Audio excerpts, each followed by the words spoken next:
It's to 11, enjoying the respite from the heat, of course, today, continuing to just enjoy that slight coolness, aren't we? Really, really are.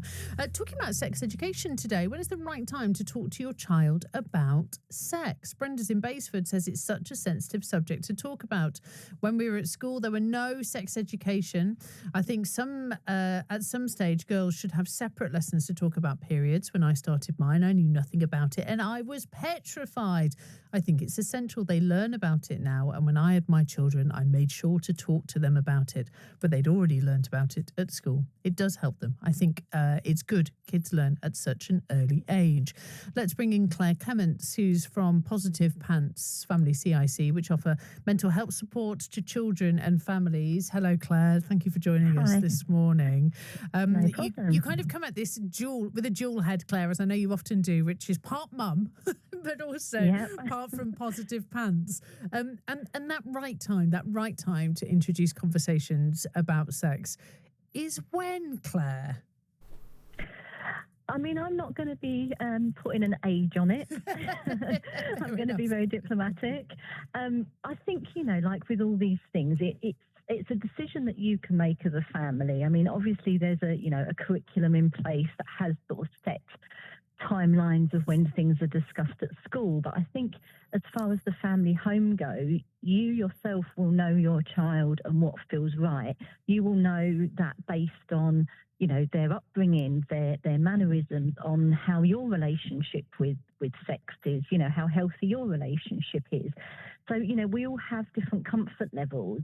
So I wouldn't say there's any right or wrong, but I think there are ways of just introducing conversations slowly, because we don't want our teenagers to grow up feeling shame or embarrassed or not taking the right protections because we're too scared to have a conversation with them. Or I guess for it to come as a complete out of the blue shock. Because if you're already kind of loosely talking about other things, relationships around sex without actually talking about the mechanics of it, then I guess if it comes as a complete shock, then that almost could be quite damaging, can it? It can be. And again, it depends on the environment you're in. But I think, most of us like to sort of learn things and be drip-fed things slowly, rather than, like you say, it being a massive shock.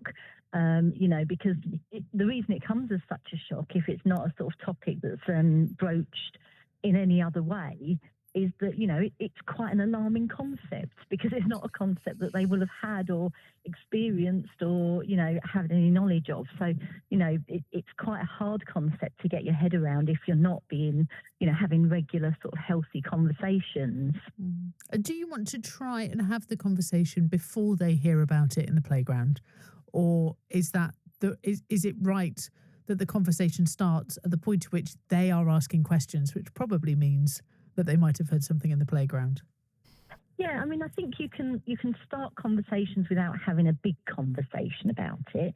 And I think, you want to have an open relationship with your child. So if they do hear things and you've not already broached it with them, that they feel comfortable that they can ask you, so it's having little conversations about, the differences between boys and girls. And, if you've got siblings of different sexes, then that makes that, a conversation that's a little bit easier to have, depending on how you are in your household. If you're sort of like quite conservative, or if you're a little bit more sort of liberal and open, they're all easy ways to start conversations, and keeping it factual, particularly when they're young, with things like, naming the actual body parts, talking about what a healthy relationship is and consent, all those sorts of things. And you can do it in a very age-appropriate way.